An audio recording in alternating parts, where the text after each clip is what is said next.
nous sommes là pour dire et pour réclamer, donner la parole au peuple noir, laisser entrer les peuples noirs sur la grande scène de l'histoire.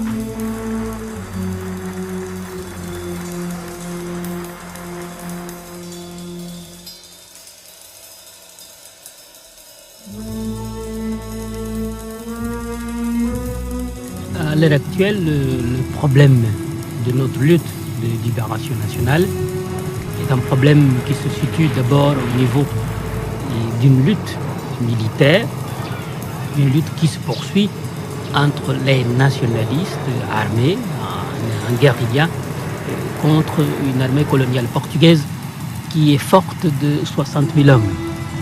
Elle est forte de ce nombre très important et qui continue bien sûr à mener une lutte d'extermination de nos populations et de nos villages.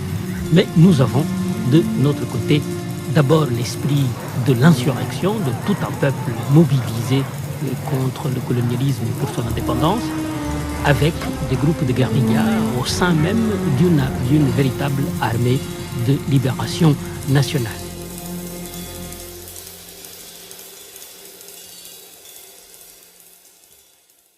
Dans cette période, les années 1980, la plupart des Africains qui avaient eu des responsabilités quelque part étaient des gens plutôt riches, des gens qui avaient un appartement à Paris ou à Londres ou à Lisbonne. Mario était d'une intégrité absolue.